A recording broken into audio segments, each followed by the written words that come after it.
श्रीमद् राजचंद्र पत्रांक 379 379 विषय ज्ञानी की महिमा तारीख 2/10/1999।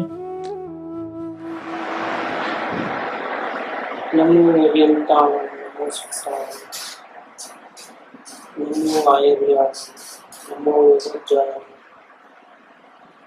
नमो लोये सौपसाय नमो समय सावाय स्वामी बुद्ध्या चकास्तु चित स्वभावाय भावाय सर्वभावांतरच्छिदे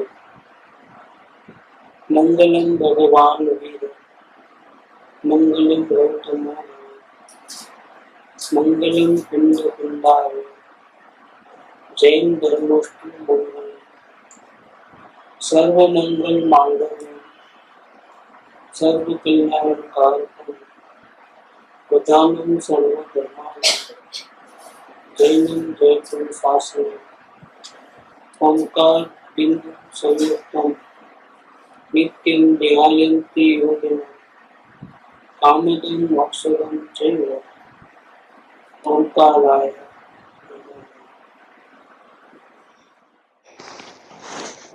श्रीमद् राजचंद्र वचनामृत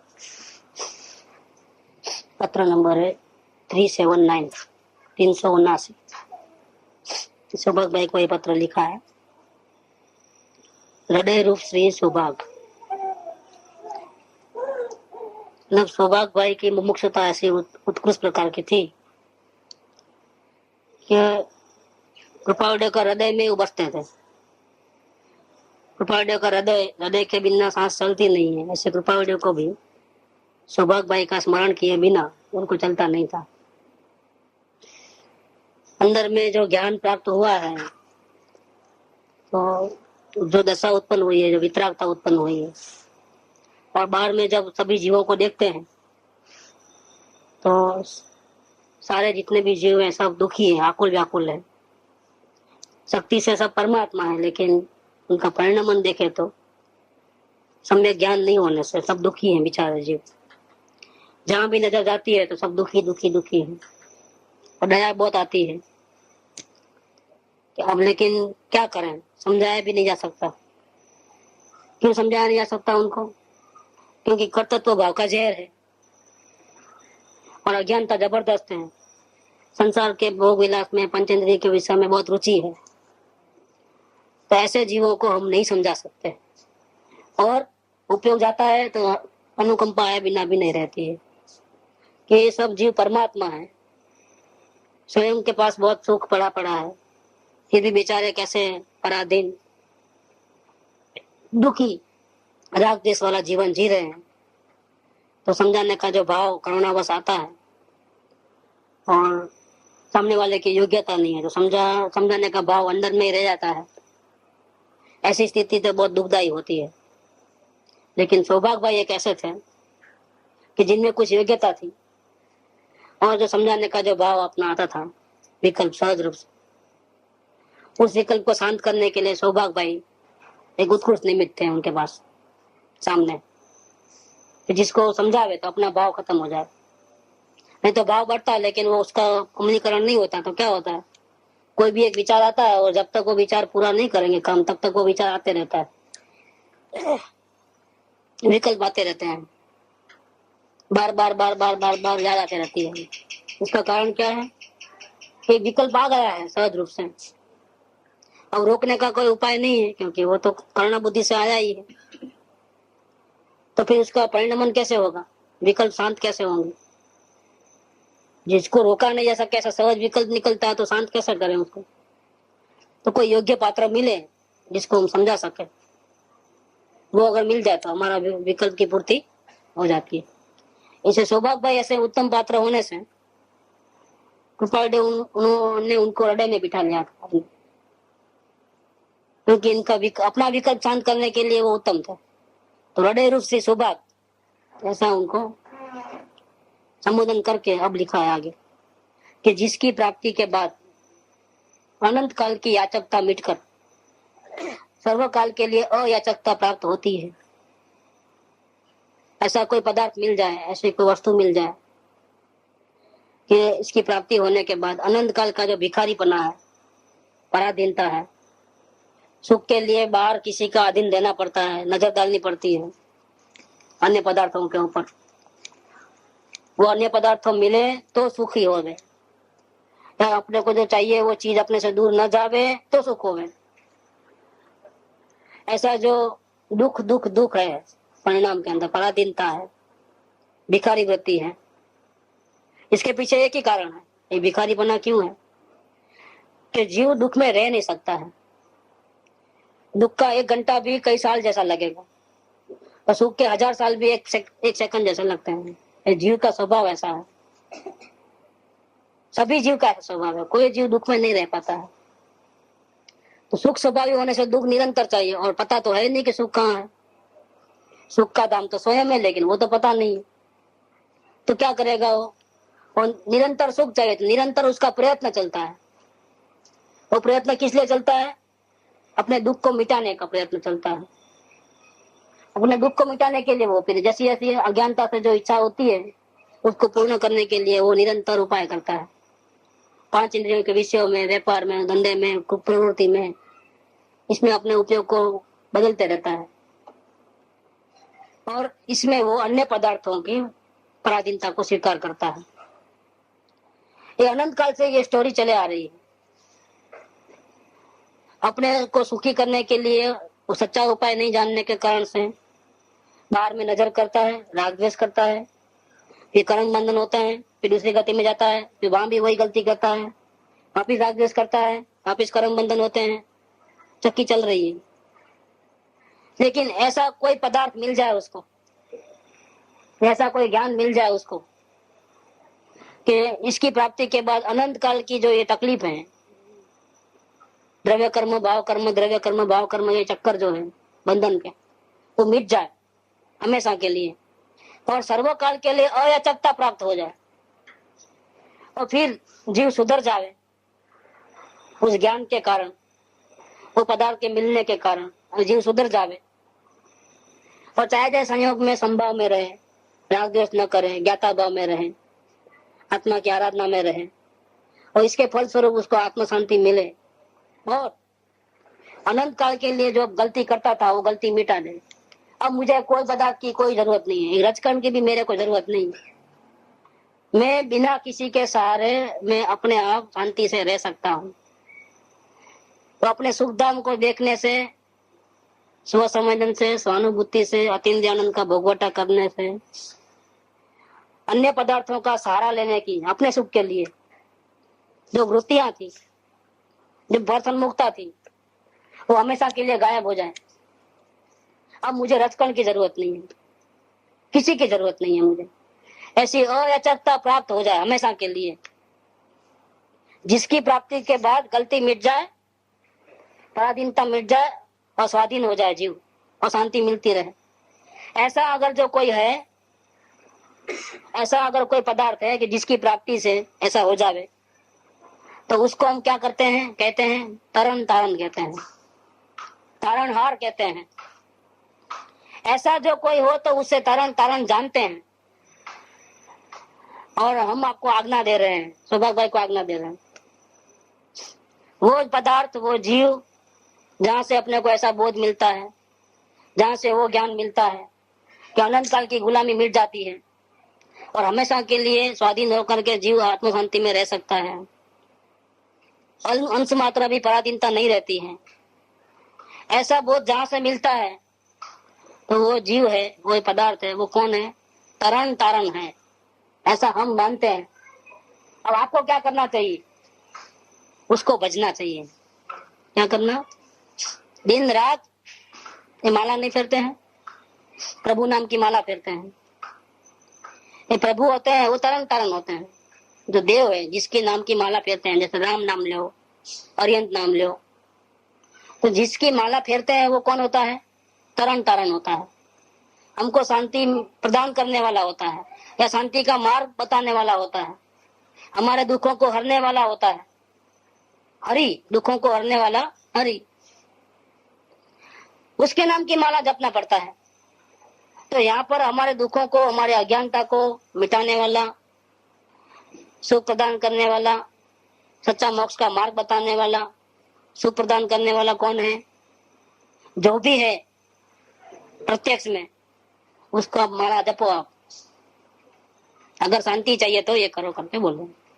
सौभाग्य भाई को ये बात किया उन्होंने, वही सच्चा तारण है। और उसको आप भजना शुरू कर दो, उसके पीछे पड़ जाओ, पीछे लाग सत्पुरुष के तो सब बंधन तोड़। उसमें भी आया यम नियम में भी, वह साधन बार अनंत कियो, अदपि कछु हाथ अजू न पड़े।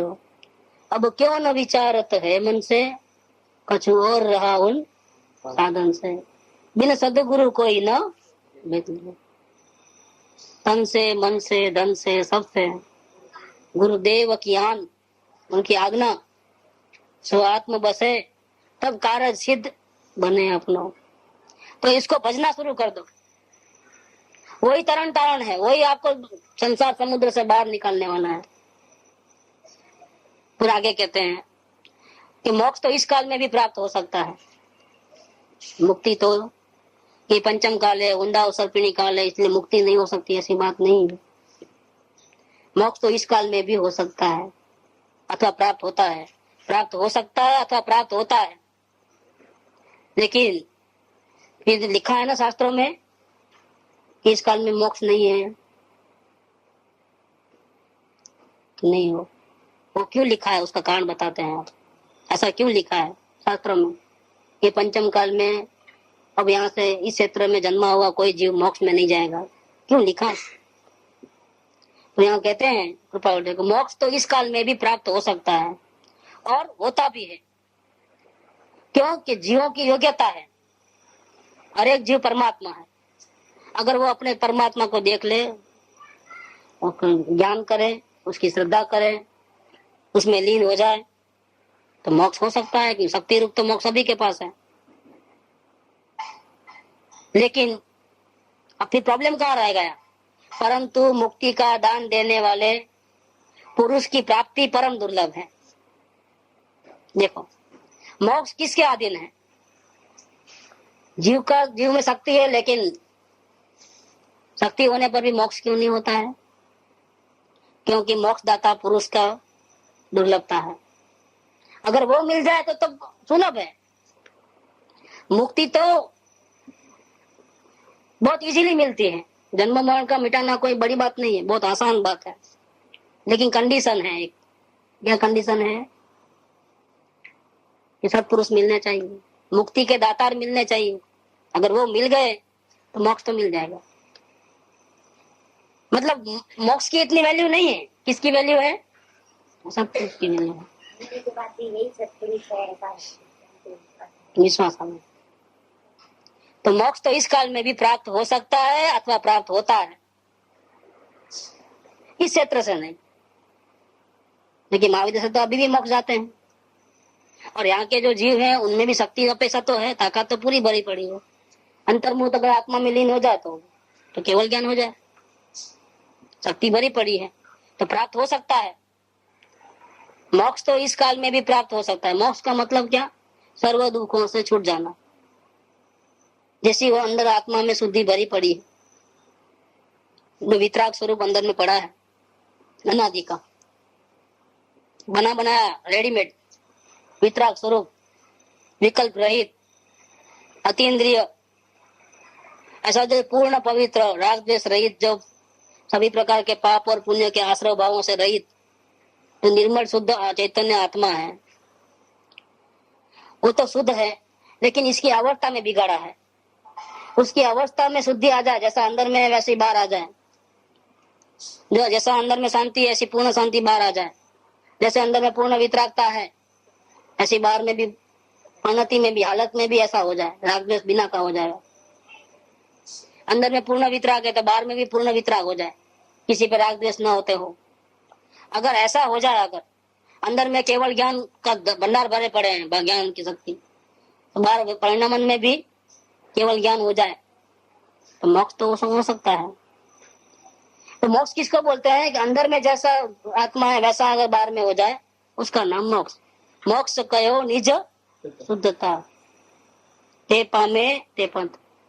जो जिस रास्ते पे चलने से हम पूर्ण शुद्धता में प्राप्त हो सकते हैं, पूर्ण शुद्धता, पूर्ण पवित्रता, पूर्ण निर्दोषता, पूर्ण वितरागता, ऐसा हमको प्राप्ति हो सकती है जिस मार्ग पे चलने से, वही हमारा पंथ है। इसको बोलते हैं मोक्ष। जैसा अंदर में आत्मा स्वरूप है वैसा बाहर में भी हो जाए, उसको बोलते हैं मोक्ष। तो वो तो इस काल में भी प्राप्त हो सकता है, क्योंकि अंदर में सबके पास शक्ति तो ऐसी है, जीव मात्रा में भी। परंतु तकलीफ कहाँ पड़ी गई फिर? मोक्ष तो इस काल में भी प्राप्त हो सकता है और प्राप्त हो रहा है इस काल में भी। फिर कहाँ प्रॉब्लम रह गया? परंतु मुक्ति का दान देने वाले पुरुष की प्राप्ति परम दुर्लभ है। गड़बड़ यहाँ है। सभी को छूटना है। दुख किसको पसंद है? सुख किसको नहीं चाहिए? सभी को चाहिए। तो फिर क्यों सुखी नहीं हो पाते हैं? मेहनत तो करते हैं रात और दिन, सुखी भी होना है, मेहनत भी कर रहे हैं, कि सुखी क्यों नहीं हो रहे हैं? कैसे होते? जब तक मुक्ति दातार नहीं मिलेंगे। मुक्ति का दान देने वाले पुरुष की प्राप्ति परम दुर्लभ है। जब तक वो नहीं मिलेंगे तो मुक्ति कैसे मिलेगी? ये सारे प्रयत्न, सारी मेहनत सब बेकार है। कितना भी टिंगा टोड़ी कर लो, यम नियम सब कर लो, वह साधन बार अनंत कियो तदपि कछुआत। कितना भी कर लो ना, शास्त्र पूरे पढ़ लो, दिन रात भक्ति में रहो, कुछ भी कर लो, जंगल में चले जाओ, अपरिग्रही बन जाओ, ब्रह्मचारी बन जाओ, झूठ नहीं बोलो, अहिंसा का पालन करो, कुछ भी कर लो, पंच महाव्रत पालन, मुक्ति नहीं मिलेगी। क्यों नहीं मिलेगी? परंतु मुक्ति का दान देने वाले पुरुष की प्राप्ति परम दुर्लभ है। अर्थात इसका मतलब क्या कि मोक्ष दुर्लभ नहीं है, दाता दुर्लभ है। क्या करें? चीज तो मिल जाएगी क्योंकि हमारे पास ताकत है, हम ले सकते हैं, लेकिन क्या करें, वो चीज बाजार में मिलती नहीं है। देने वाला तो चाहिए ना। मतलब मोक्ष किसके हाथ में है? अब जीव का कल्याण होना किसके हाथ में? सत्पुरुष के हाथ में रहेगा। सत्पुरुष नहीं है तो नहीं है। अरे निगोद में से जीव निकला, वो भी प्रभु की कृपा है तभी निकला है। अगर संसार में से कोई भी मनुष्य साधना करके अगर सिद्ध भगवान नहीं होता तो निगोद में से भी हम नहीं निकलते थे। देखो कितना बड़ा उपकार है प्रभु का। वो समाप्ति मिली थी ना, वहाँ से आगरा से आया ना, अभी उसके नीचे उसमें भी लिखा है। तो ये जीव का उपकार, सिद्ध भगवान का उपकार है हमारे ऊपर, प्रभु का उपकार है, एक सत्पुरुष का उपकार है, भगवान है वो। तो उनके उपकार, उन्होंने मोक्ष में गए तो हमारे को बाहर निकलने का हुआ। निगोद में थे हम सड़े हुए, एक सांस में 18 बार जन्म मरण करते थे, बहुत दुखी थे। सिर्फ एक इंद्रिय मिली थी, बाकी कोई इंद्रिय नहीं थी वहां। और जीव अनंत और शरीर सबका एक था। क्या?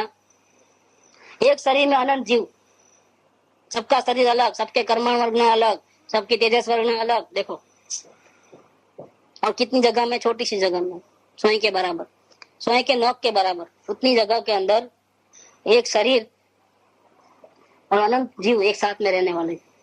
कितनी गर्दी, कितना दुख, वो कह नहीं सकते। नरक का दुख नहीं कह सकते, तो इसका तो दुख कहने का मतलब ही नहीं है कुछ। इसमें ताकत नहीं है, दिव्य ध्वनि में भी ताकत नहीं है वो दुख को कहने की। नरक का दुख का वर्णन भी नहीं कर सकते, ये कहां से कर पाएंगे? ये तो जो भोगता है वही भोगता है। ये आलू प्याज में जो है जीव, जो दुखी होते हैं, वनस्पति काय में, वायु काय में, अग्नि काय में, एक सांस में 18 बार जन्म मरण होते हैं, उनका दुख तो वही जाने, वो भोगने वाला जाने। उनका अपन ख्याल भी नहीं कर सकते उसका। ऐसा संसार में कोई दुख नहीं है कि हम बता सके। नरक का दुख बताते थे गुरुदेव ऐसा, क्या 8 साल का राजकुमार हो, कभी जमीन पे पैर नहीं रखा हो, कभी दुख को देखा नहीं हो, क्या ऐसे राजकुमार को कोई लोहे की जंजीर से बांध लेवे, जीसस क्राइस्ट को बांधते हैं ना वैसा, और फिर वो उसके हाथ को ऐसा किला मार के ठोक दे उसने, राजकुमार को, छोटे बालक को, और फिर उसको जैसा वो भट्टी है ना, कौन सी लोहे के कारखानों में भट्टी रहती है लोहे को पिघालने के लिए, बहुत गर्मी होती है, आग आग लगती है, उसमें उसको जिंदा भट्टी में जलावे, कितनी तकलीफ होती होगी उसको,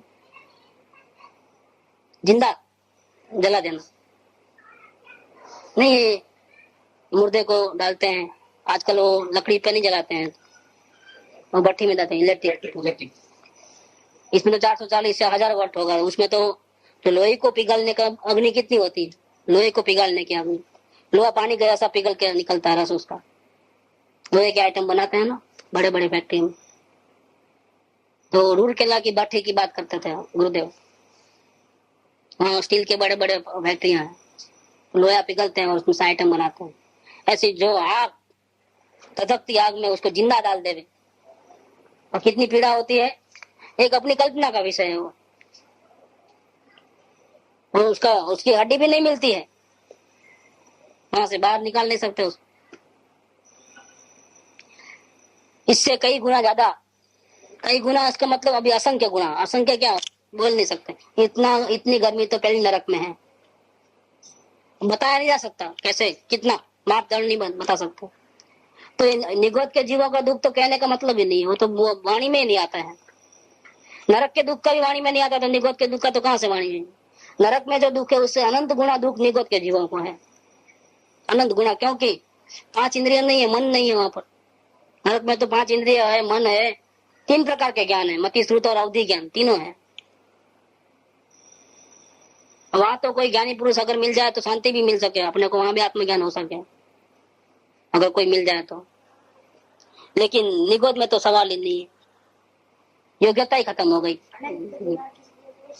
दुख और सुख का दो अनुभव है। कहाँ पर सुख का तो अनुभव है ही नहीं, ओनली दुख ही दुख है। ज्यादा दुख कम दुख, ज्यादा दुख कम दुख है। सुख का तो संसार में किधर सुख है, यहाँ पर जो करोड़पति है उसको भी सुख तो है नहीं, आत्मज्ञान नहीं है तो। यहाँ पर भी जो संसारी जीव है, इस दुनिया के राजा भी समझ लो ना, स्वर्ग के देव ले लो ना, आत्मज्ञान नहीं है तो दुख कहाँ, सुख कहाँ है। उसको ज्यादा दुख कम दुख कितना है, आकुलता तो उसको भी है, एक ज्ञानी को आकुलता नहीं है।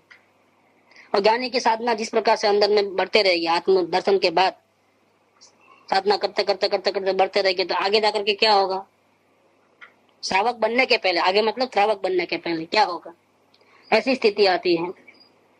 तो संसार के भोग विलास के, कोई भविष्य काल के, वर्तमान काल के कोई विचार चलते हैं मन में, न मैं आत्मा हूँ, मैं सदगुरु हूँ, ऐसी कोई भक्ति या ऐसा कोई विचार धर्म का, वो भी नहीं चलता है। न पाप के विचार मन में चलते हैं, न पुण्य के विचार मन में चलते हैं, न अभी निर्विकल्पता हुई, इसके पहले ही मन का साथ छूट जाता है, मन निर्विकल्प हो जाता है, मन का उपयोग करना बंद कर देता है। इसका मतलब क्या, अभी आत्मस्थिरता की तैयारी हो चुकी है, उपयोग भले ही बाहर है, लेकिन जैसा हमारे 5 इंद्रियों का अपने पास ताकत है, सुन सकते हैं, देख सकते हैं, चख सकते हैं, ऐसा है ना सब कुछ, लेकिन किसका इस्तेमाल करना किसका नहीं करना वो तो हमारे हाथ की बात है। हम करे भी नहीं भी करे, उपयोग बाहर है। फिर भी कान से सुनना है तो सुनेंगे, आंख से देखना है तो देखेंगे, नहीं देखना है तो नहीं देखेंगे। रास्ते में चलते हुए आंख खुली रहती है, कई जीव आते हैं जाते हैं, बहुत सी चीजें देखते हैं, क्या हमारा उपयोग है वहां एक एक के ऊपर, आंख खुली है, उपयोग नहीं है। ऐसे ज्ञानी का अंदर में ज्ञाता दृष्टा भाव बढ़ गया तो क्या होता है कि मन भले ही है और आज तक प्रैक्टिस किया है रात और दिन, मन उधर उधर उधर सोचते रहता है, लेकिन अब उसको मन की कोई जरूरत नहीं है, न भूतकाल की अफसोस है, न वर्तमान में कोई आग्रह है, न भविष्य काल का कोई प्लानिंग है, न दूसरे के बारे में सोचना है, न आत्मा के बारे में सोचना है, न सदगुरु के बारे में सोचना है, न मोक्ष मार्ग के बारे में सोचना है, मन का इस्तेमाल ही नहीं करना है। अब ये क्या स्थिति हो गई कि मन में अच्छा या बुरा कोई भाव नहीं आता है, न दूसरे का न अपना कोई भाव नहीं आता है, क्या स्थिति हो गई, ये स्थिति हो गई है, वो ज्ञाता दृष्टा भाव का परिणाम है, इसमें मन का वाला मन छूट गया। देखो ये स्थिति आती है, और ये स्थिति बढ़ती है कब, देवगुरु शास्त्र के निकट रहते हैं तो और बढ़ जाती है, और देवगुरु शास्त्र से दूर जाते हैं तो वापिस थोड़ा डिस्टर्बेंस आता है, वापिस ये स्थिति बढ़नी चाहिए, ये ज्ञाता दृष्टा भाव की स्थिति, मतलब देखने आने वाले रह गए, बस कुछ रिएक्शन नहीं है, एक्शन रिएक्शन कुछ नहीं, मन में भी नहीं, मन का इस्तेमाल छोड़ दिया है, तो ये ज्ञाता दृष्टा भाव वृद्धिगत होगा तो आत्मस्थिरता बढ़ जाएगी अपने आप। ये ज्ञानी की बात है। इसके अलावा स्वर्ग का इंद्र भी आत्मज्ञान नहीं है तो सुखी नहीं है, बस कम दुख और दुख, बस इतना है। सभी जीव दुखी हैं, इच्छा सफल होती है तो कम दुख होता है, दुख मिटता तो सवाल ही नहीं मिटने का। तो निगल के जीव की तो बात ही क्या करें, वो तो खत्म ही है मामला, वो तो दुख ही दुख, तीव्र दुख है वहां पर। नहीं, अज्ञानी पुण्य करता है, दया दान की भाव करता है, जैसे गांधी जी है तो काम किया है उन्होंने। अज्ञानी भी लाखों का दान देते हैं, हॉस्पिटल में लोग सेवा करने वाले भी है बहुत सारे, क्या करते हैं वो तो स्वर्ग में जाने वाले लोग हैं पूरा, क्योंकि उनका हाँ जाते हैं, मन कसाय वाले हैं, सरल परिणामी जीव हैं, जाते हैं, गुस्से में नहीं आते हैं ज्यादातर, तीव्र इच्छाएं नहीं होती है, ऐसे भी जीव हैं, तो फिर वो स्वर्ग में चले आते हैं। तो मोक्ष तो इस काल में भी हो सकता है अथवा प्राप्त होता है, प्राप्त हो सकता है अथवा प्राप्त होता है, मतलब महावीर क्षेत्र से जाते हैं लोग अभी भी, परंतु मुक्ति का दान देने वाले पुरुष की प्राप्ति परम दुर्लभ है। लोगों को विश्वास कहाँ से आएगा इस काल में, ऐसे परम ज्ञानी कहाँ है। गुरुदेव के ऊपर भी लोगों को विश्वास नहीं आया, तो फिर दूसरे के बताने का क्या सवाल है। चंपाबेन के प्रति भी किसी को नहीं आया, जितना गुरुदेव का विरोध नहीं हुआ उससे ज्यादा चंपाबेन का विरोध हुआ। गुरुदेव का विरोध करने वाले 3 समाज के फिरके होंगे जो संप्रदायवाद में पड़े थे, चंपाबेन का विरोध करने वाले तो कौन थे, जो गुरुदेव को मानने वाले थे वही विरोध करने लगे।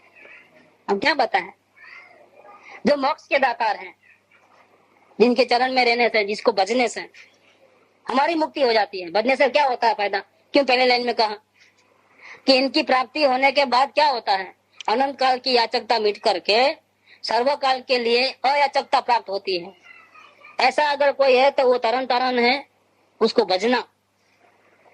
तो जिसके चरण में रहने से, जिसकी भजना करने से, जिसके गुणगान गाने से हम संसार सागर से तिर जाते हैं, तो उनके पास जो ज्ञान है वो हमको मिल जाता है, और हम उस ज्ञान के आधार से प्रैक्टिस करके रागद्वेष से मुक्त होकर के संसार तिर जाते हैं।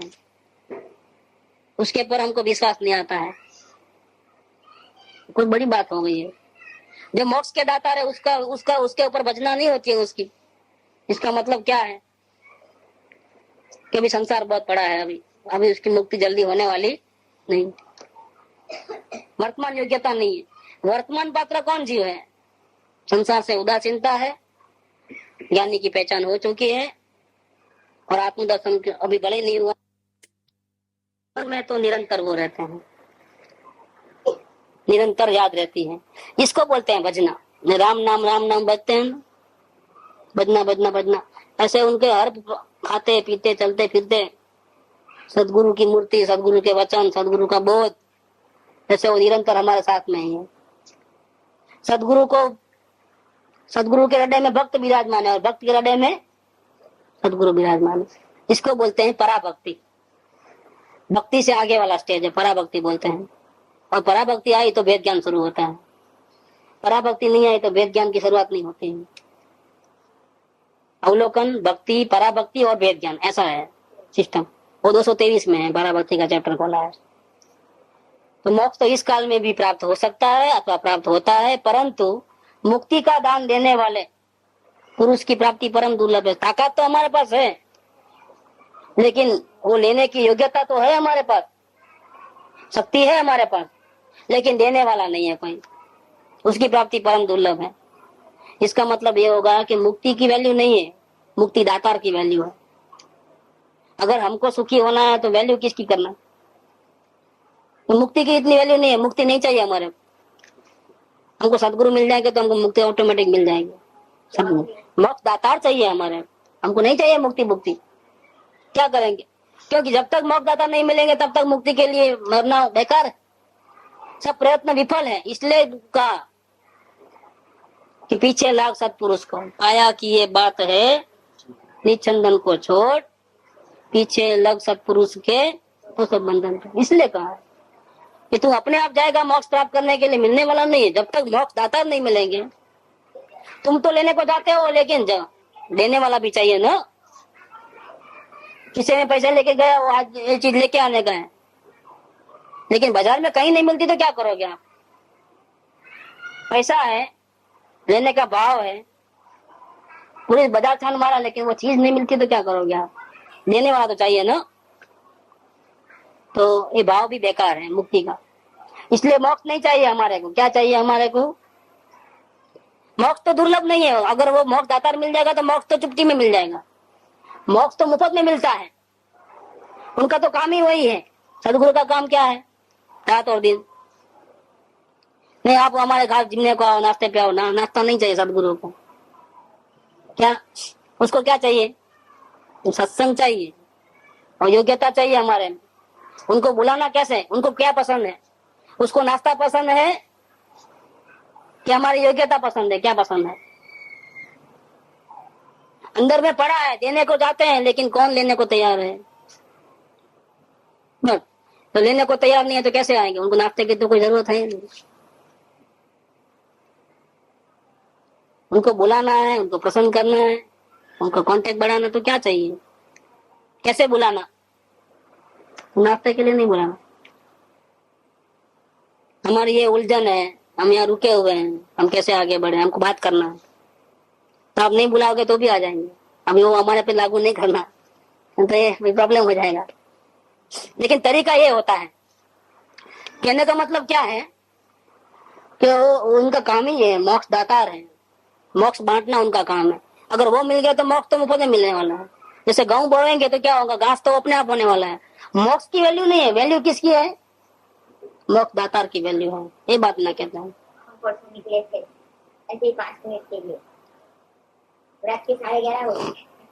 हाँ, 5 मिनट बैठना था तो फिर प्रश्न निकलते गए तो निकलते गए। ऐसा उपाधि योग की अधिकता रहती है, इसलिए वो कृपा यहाँ भी क्लियर कर दिए। देखो, इतना लिखने के बाद फिर सब भाई दौड़ते दौड़ के आ जाएंगे पीछे। नहीं, अभी आपके शरण में रहना है, अभी हमको इन लेने जाना है। तो क्या बोल दिए? देखो अभी आगे इतनी बड़ी बात करने के बाद उन्होंने अपनी बात बता दी। उपाधि योग की अधिकता रहती है। बलवान क्लेश जैसा उपाधि योग देने की हरी इच्छा होगी। अब इस स्थिति में वह जैसे उदय में आए वैसे वेदन करना योग्य समझता है। आप तो कैसे हम आपके लिए टाइम निकालेंगे, क्योंकि हमारा उपाधि अधिक रहती है। अब ये बात सुनने के बाद तो सब आ जाओगे। नहीं, उपाधि योग अधिक है, कब छोड़ दो सब पंचायत। नहीं, ये बलवान क्लेश जैसा उपाधि योग देने की हरि की इच्छा है। हरि की इच्छा। तो हम इस स्थिति में हम नहीं चाहते कि छोड़ के भागें। हम ये चाहते हैं कि अब इस स्थिति में वो जैसे उदय में आए वैसा ही वेदन करना योग्य समझते हैं। हम नहीं चाहते वहां से भाग जाना।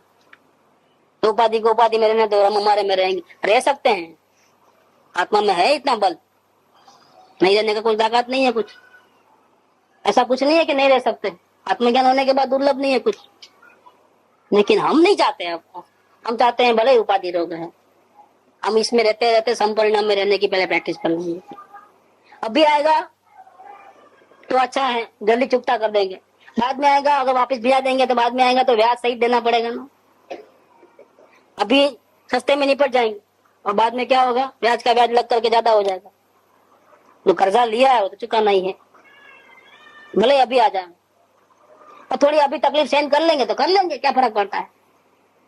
अभी सहन जो करना है वो समता भाव से करना है, राग द्वेष नहीं होवे, इस प्रकार से करना है। हमारी कसौटी, हमारी प्रैक्टिस होती है। मोह अभी बलवान है, तो मोह को निकालने के लिए जितनी उपाधि आए उतना अच्छा है। आने दो उपाधि, जितना उपाधि आएगी मोह कटेगा, जितनी उपाधि आएगी मोह कटेगा संसार का। और जितना मोह चारित्र मोह कम होगा उतनी स्थिरता बढ़ेगी। अगर सुख मिलते रहा, इच्छाएं पूरी होती रही हमारी, क्या और उपाधि नहीं आएंगी तो क्या होगा? जीव प्रमादी हो जाएगा। आत्मज्ञान तो हो गया है, बाद में कोई तकलीफ तो है नहीं, मोक्ष तो निश्चित है। बैठो आराम से। अरे माताजी जैसे माताजी नहीं बैठे आराम से, उनको तो नक्की हो चुका था आत्मज्ञान। फिर आत्मज्ञान सही जाति स्मरण ज्ञान, उसमें भगवान की वाणी में पहले से ही आ गया है कि ये जीव खंडर का जीव है, इतने टाइम में वो मोक्ष जाएगा ही जाएगा। फिर भी शांति से नहीं बैठे। इसका एक कारण और भी है। सिमंदर परमात्मा के पास जब लास्ट पिछले भाव में थे तब उनको समय से प्राप्त हो गया था, लेकिन प्रमाद करने से वहां का वहीं गिर गया था। समय दर्शन को ठिकाना बहुत मेहनत का सवाल है। यही प्रश्न है कि उपाधि तो थी नहीं यहाँ पर, फिर भी वो पुरुषार्थ क्यों करे जबकि मोक्ष निश्चित है? भगवान की वाणी में आ गया कि गणधर का जीव है, फिर पुरुषार्थ करने की क्या जरूरत? जो आप अभी बोल रहे हैं। समय दर्शन को टिकाना बहुत मुश्किल है। मोक्ष मार्ग की असली शुरुआत पंचम गुण स्थान से होती है। 2 कसाई की चौकड़ी हुई तो शुरुआत होती है। इसमें बल लगता है। अभी आएगा ना, अपना विषय आएगा आवश्यक परिणामी, इसमें भले मुनिराज की बात चली है, सामायिक, स्तवन, वंदन, प्रतिक्रमण, प्रत्याख्यान और कायोस्तर। फिर बाद में उसमें आगे आएगी बात, सावक की बातें भी आएगी कि सावक को किस प्रकार से करना है। सावक को रोज का काम कौन सा करना, अब वो भी काम अपन नहीं कर रहा है। इसका मतलब बाहर का रस अभी इतना है ज्यादा, संसार असार है, अभिप्राय में संसार नहीं है भले, लेकिन परिणमन में तो रुचि बाहर पड़ी है। तो कहां से वो काम करेंगे आप? ये तो जिनेंद्र के दर्शन के बिना पानी भी नहीं पीना चाहिए। और ऐसा भी नहीं है पूरे पुण्य के उदय से बाजू में ही मंदिर है, इतना लंबा भी नहीं है कोई मामला, लेकिन उतना भी नहीं हो रहा है। इसका मतलब क्या है कि संसार में कोई ना कोई काम में अभी ज्यादा रुचि है, वहां रुचि ज्यादा है तो यहाँ नहीं होगा। नेचुरल है। कहीं आप रुके हुए हो, वो आगे आवश्यक परिणामी भावना में आएंगी ये बात। जिसको अफसोस होना चाहिए कि जब पूर्व का पुण्य का उदय इतना जबरदस्त आया है, इतनी सुविधा है, देवगुरु शास्त्र की निकटता है, तब हम प्रमाद क्यों करते हैं? तो ज्ञानी का तो बात ऐसा रहता है, उपाधि योग बहुत है, इनको कृपा देखो, और भागना चाहे तो भाग भी सकते हैं, लेकिन बोलते भागना नहीं है हमारा। हमको तो जैसी स्थिति में हरि की इच्छा है ना, हरि की इच्छा माने क्या? पूर्व कर्म का उदय है, वो हरि की इच्छा है, वो हरि है। ये बलवान क्लेश जैसा उपाधि योग देने की हरि की इच्छा होगी। बलवान क्लेश, तीव्र दुख होवे ऐसा उपाधि योग, मामूली दुख होवे ऐसा नहीं, अंदर में उथल पाथल मच जावे, बहुत तकलीफ होवे, ऐसा बलवान क्लेश उत्पन्न होवे ऐसी उपाधि देने का योग, ऐसी इच्छा हरि की है।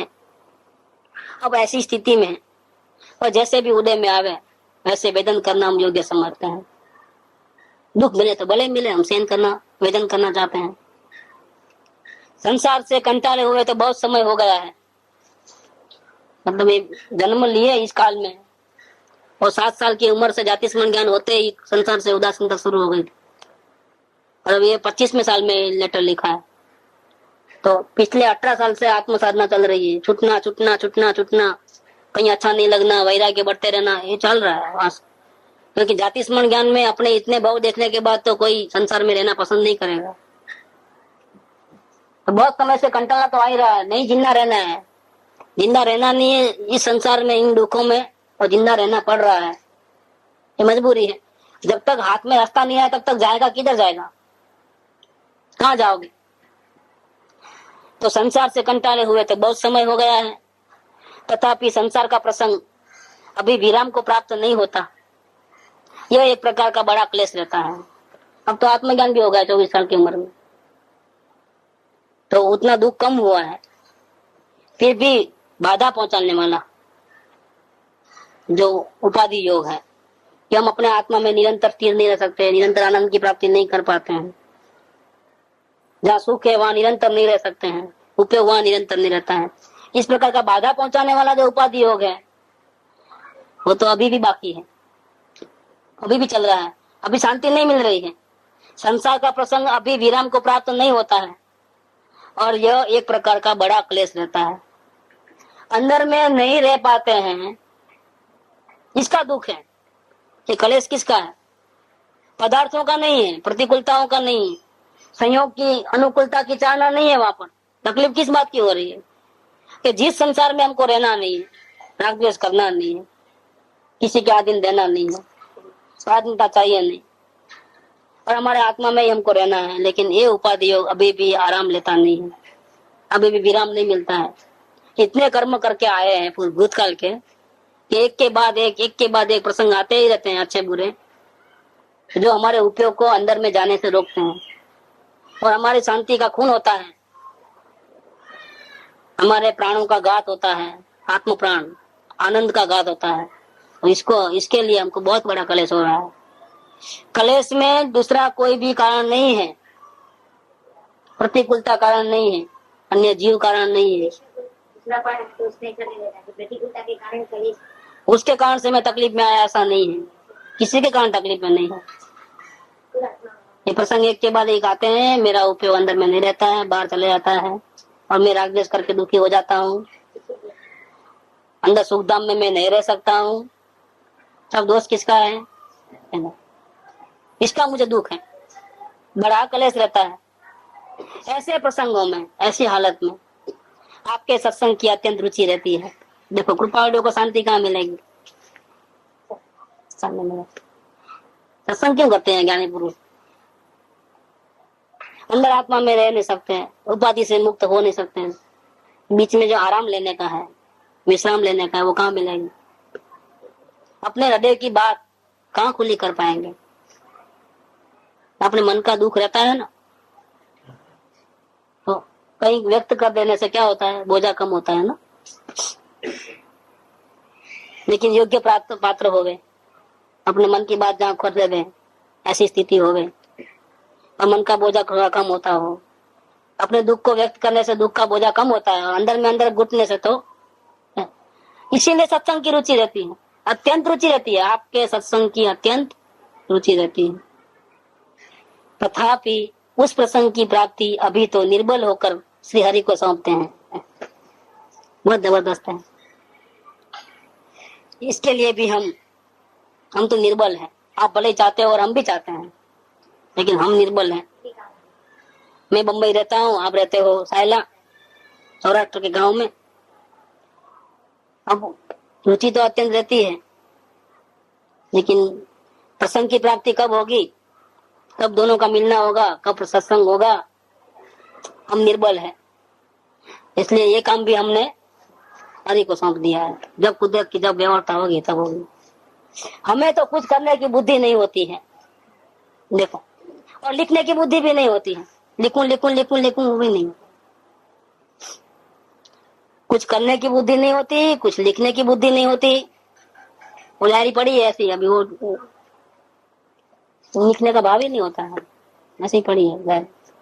कुछ पॉइंट आ जाते हैं तो थोड़े देर कागज में लिख देते हैं, वो कागज वापस लिखने का रहता है, लेकिन तो कहीं वो भी कहीं गुम हो जाएंगे।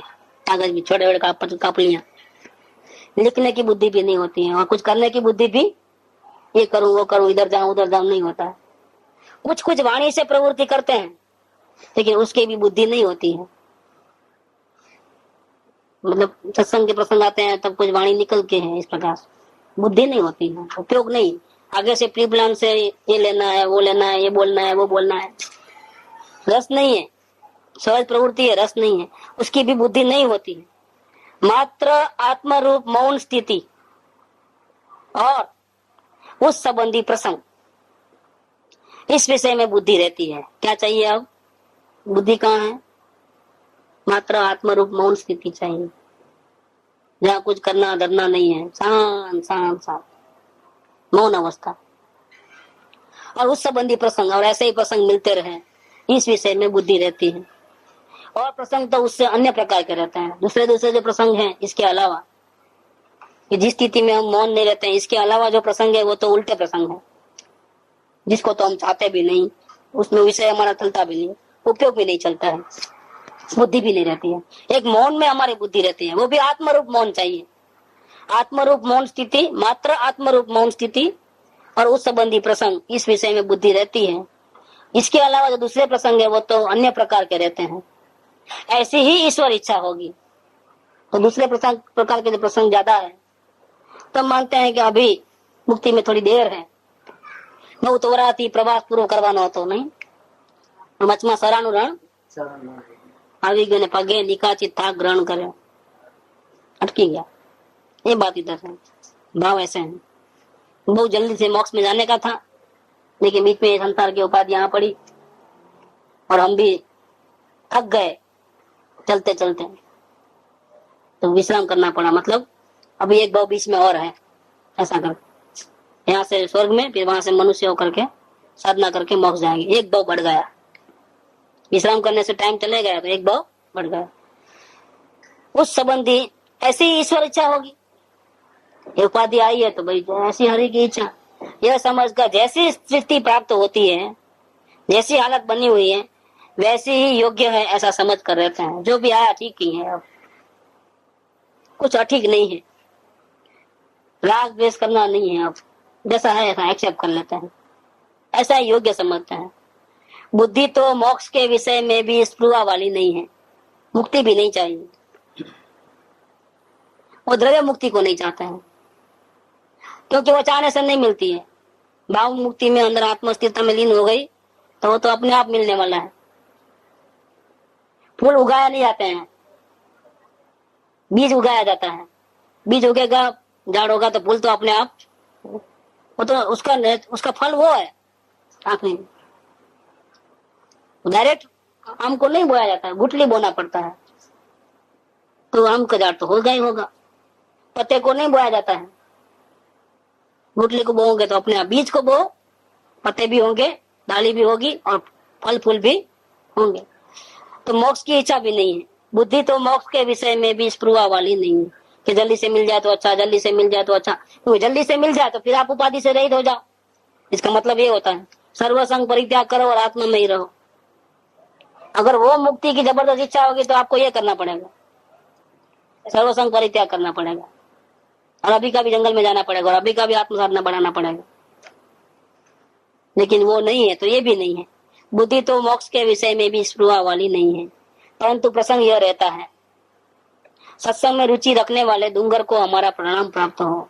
सौभाग भाई का जो मित्र था उसका नाम डूंगर था, और दोनों के बीच में फंस गए थे, एक बाजू कृपादेव, दूसरे बाजू डूंगर। उसमें जीत कृपादेव की हो गई आखिर में। वो भी वेदांत का भूसा भरता था और ये जैन दर्शन का भूसा भरता था। सौभाग भाई के माइंड में दोनों भूसे आते थे रोज, और धीरे धीरे धीरे धीरे वो वेदांत का भूसा घुस गया, कृपादेव पूरे मन में बस गए, और वही कृपादेव डूंगर के मन में ही बस गए। इतना पावर है कृपादेव की वाणी का, पावर कितना। वो भी रोज सत्संग नहीं मिलता था, कभी कभी सत्संग मिलता था सौभाग भाई, बाकी तो पत्र व्यवहार चलता था। तो भी इतना असर, वाणी का प्रभाव कितना कृपादेव की वाणी। सौभाग भाई के मन में से वो भूत तो निकल गया, वेदांत वेदांत का सब पूरे जैन दर्शन बस गया अंदर में, और इतना बाहर निकला जैन दर्शन कि उनका जो डूंगर के मन में भूसा था वो ही बदल गया। वो भी कृपादेव की ना जा महाराज अपने लगा, इसलिए कृपादेव ने भी उनको याद किया कि सत्संग की इच्छा रखने वाले, रुचि रखने वाले डूंगर को हमारा प्रणाम प्राप्त हो। वन्नी मारी कोयल, ऐसी एक गुजराती देश की कहावत इस प्रसंग में योग्य है। इसका मतलब क्या क्या, वन में जितने भी रहते हैं पशु पंछी जो भी, सबकी आवाज कैसी होती है, डराने वाली, मधुर आवाज नहीं है किसी की, सबके वाणी वर्तन डरावने हैं। एक कोयल ही ऐसी है जिसकी आवाज सुनने से जहाँ मन को शांति होती है। ऐसे वन की मारी कोयल इस दुनिया में उस टाइम में कहीं नजर घुमाओ तो भी ऐसे मोक्ष के दाता पुरुष जो कृपादेव थे वैसा कोई नहीं था, अन्य कोई। तो सारे असरण संसार के अंदर एकमात्र वही थे कृपादेव। वन्नी मारी कोयल, उनको सुनने से शांति होती थी, बाकी किसको सुनने से शांति नहीं होती थी लोगों को। उनको बचने से, उनके पीछे लगने से मोक्ष का मार्ग खुलता था, बाकी किसी के शरण में जाने जाकर कोई पुरुष नहीं था वो टाइम। ये काल तो और भी अच्छा था बीच का, गुरुदेव भी, माता जी भी, सोगाणी जी, सेठिया जी, इसके अलावा बहुत से पात्र जी भी बहुत गुरुदेव की वाणी को सुन सके, पचा सके। ऐसे ये काल बहुत अच्छा आया, बीच का जो काल आया, धर्मों का बहुत प्रभावना हुई, मूल मार्ग की प्रभावना बहुत हुई, समय सार घर घर में पहुंच गया, हिंदवाणी पहुंच गई। इतने जहाँ एक भी मंदिर नहीं था वहां 37 मंदिर हो गए दिगंबरों का। सिमंदर भगवान को कोई जानता नहीं था, तो हर जगह उनकी मूल नायक के रूप में प्रतिमा हो गई स्थापना। सिमंदर भगवान का मेंशन नहीं किया सर, पूरा बुक में। हाँ, उनका नाम नहीं है सिमंदर भगवान का नाम प्रसिद्ध नहीं था। महावीर क्षेत्र के भगवान है ना, वो तो गुरुदेव वहां से आए थे और जाति स्मरण ज्ञान में पूरा भेद खुला, पूरा बुक में किधर उनका नाम नहीं है। इसलिए सिमंदर भगवान को मूल नायक के रूप में स्थापना हुई हर जगह, बाकी तो कहाँ था। ये सोनगढ़ में ये मंदिर कब बना? कि जाति स्मरण ज्ञान हो चुका था माता जी को, इसके बाद सिमंदर भगवान की प्रतिमा, वहां से शुरुआत हुई। पहला मंदिर सोनगढ़ में बना सिमंदर भगवान का। तो उनका उपकार बहुत है। समय आदि शास्त्र भी जो लिखे गए उसमें भी कृपा सिमंदर भगवान का बहुत उपकार है। तो लिखने से पहले वो सिमंदर भगवान के पास गए थे, आचार्य कुंकुन भगवान। वहां से आने के बाद प्रवचन सार समय आदि शास्त्र लिखे हैं। बहुत उपकार है। तो जहाँ एक मंदिर नहीं था वहाँ इतने सारे मंदिर, 37 मंदिर हो गए। मूल मार्ग का जो प्रभावना करने वाले, प्रभावना योग अच्छा है। आज भी जो अपने को ये बात मिल रही है जिनवाणी की, वो भी सब उनका गुरुदेव का ही उपकार है। गुरुदेव नहीं होते तो ये बात कहाँ से आती अपने पास? अपने पास नहीं आती तो इन सबके पास कहाँ से पहुंचती? नहीं पहुंचती। प्रभावना योग अच्छा है। लेकिन उस समय में 100-125 साल पहले जब कृपालदेव विराजमान थे, तब गांधी जी के वक्त की बात, तब तो एकमात्र कृपालदेव थे। उस टाइम में कोई दूसरा ज्ञानी, उस टाइम में हाजिर में प्रसिद्धि में कोई नहीं आया था। तो इसलिए उन्होंने कहा वन्नी मारी कोयल ऐसी है गुर्जराती देश की कहावत इस प्रसंग में योग्य है। लेकिन वो एक थे, लेकिन करोड़ों के बराबर थे। क्यों? कैसे बताएं? कि उन्होंने ही परम श्रुत प्रभावक मंडल की स्थापना की और उन्होंने ही समाचार छपाया हिंदी में। और वो किताब उनको आई हाथ में, कृपा गुरुदेव के हाथ में आए। देखो, तो इसीलिए जो गुरुदेव कहते हैं बिल्कुल सही बात है। गुरुदेव को उपकार बहुत था। बोलते आज जो समय सबके हाथ में है ना, गुरुदेव का उपकार है। अगर उन्होंने नहीं छपाया होता और हमारे हाथ में समय नहीं आया होता तो हम भी भटकते रहते, हमको भी रास्ता नहीं मिलता। और गुरुदेव को रास्ता नहीं मिलता तो फिर इतनी प्रभावना कहाँ से होती? गुरुदेव के प्रभावना योग में हम लोग सब हैं। मतलब अभी भी भले गुरुदेव चले गए, लेकिन उनकी कृपा में ही हम लोग हैं। जैसे महावीर स्वामी थे तो फिर 3 केवली हुए, बाद में गणधर, फिर 5 सूत केवली हुए। ऐसा सब कृपा किसकी? महावीर स्वामी भगवान की। भारतनाथ भगवान का समय तो 323 साल का ही था प्रभावना जो पीछे, लेकिन महावीर स्वामी का तो 21,000 साल तक चलेगा। महावीर स्वामी का उपकार कहाँ तक चलेगा? 21,000 साल तक, पंचम काल के अंत समय तक। क्योंकि वो भारतनाथ भगवान के बाद 323 का साल में तो महावीर स्वामी हो गए। उनका तो इतना ही टाइम रहा प्रभावना, इनका टाइम ज्यादा है। जिन शासन जयवंत रहता है तो महावीर स्वामी का उपकार। उनकी परिपाटी में कई आचार्य हुए हैं जिन्होंने मार्ग को जीवंत रखा, क्योंकि ये इसमें बहुत मेहनत लगती है। देखो, राग द्वेष के साधन बढ़ाना, जुटाना, सिखाना वो इतना इजी है क्योंकि सबको मालूम ही है। आदमी पैदा होता है वहां से रोना धोना शुरू हो जाता है। राग द्वेष नहीं होता है तो किसी को सिखाना पड़ता है। वितराग होने के लिए तो बहुत मेहनत करनी पड़ती है, राग द्वेष से मुक्त होने के लिए। तो ये ज्ञानियों ने कितना उपकार किया। अभी तो हम पढ़ते हैं तो इसलिए ज्यादा अपने को भक्ति आती है। एक ज्ञानियों ने, एक आचार्य देव ने कितना उपकार किया है हमारे ऊपर। कितनी मेहनत की है वो लोगों ने। इस मोक्ष मार्ग को जीवंत रखने के लिए कितनी मेहनत की, क्या क्या तकलीफें सहन की होंगी उन्होंने। जबकि कभी भी देखोगे तो एक ज्ञानी के वचन होंगे तो सारे समाज में हाहाकार मच जाएगा।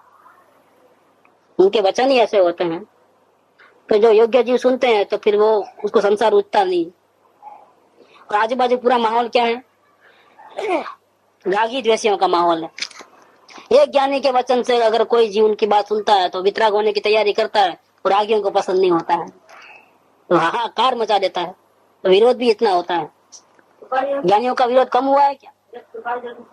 कृपालदेव का विरोध जबरदस्त, गुरुदेव का विरोध जबरदस्त, फिर अपना माता जी का विरोध जबरदस्त, सुगाणी जी का विरोध जबरदस्त। लो ना, कोई ज्ञानी ऐसा नहीं है कि उसको जगत में उनके लिए जाजम बिठाई हो, लाल जाजम। तकलीफें ही आई है, गालियां ही मिली। इतनी गालियां सुनने के बाद तो कोई चाहेगा नहीं कि हम एक शब्द ही बोले, लोगों को समझावे कि आप क्यों दुखी होते हो, सब क्यों इतने भगवान होते हुए भी क्यों इतने पागलपन करते हो। गालियां देने वाले, लेकिन ये ज्ञानियों को कोई पड़ी नहीं थी मान अपमान की। वो तो अंदर में दुख की लगाते थे, अपनी साधना आगे बढ़ाते थे और सहज भाव से जो करुणा निकली वो भले ही जिसको जो विरोध करना है भले विरोध करे। जगत में विरोध करने वाले ज्यादा और पाने वाले बहुत कम होते हैं, योग्यता वाले। ठीक है, एक भी होगा तो बस है हमारे। ऐसा करके उन्होंने छोड़ा नहीं। विरोध के बावजूद भी मोक्ष मार्ग को जीवंत रखने के लिए बहुत मेहनत की है। बहुत गालियां सहन करनी पड़ी है, बहुत अपमान सहन करना पड़ा है। लेकिन इसके बाद भी ज्ञानियों ने बहुत उपकार किया है, इसीलिए आज हमको ये मार्ग मिलता है कि 10 रुपए में एक किताब मिलती है। बालपोथी की वो नॉवेल नहीं मिलती है, नॉवेल का रेट भी 20-25 रुपया कम से कम हो गया है। हिंदी नॉवेल छोटी सी 10 रुपए में ये मिलती है। हाँ, हमारा भाग्य बहुत बलवान।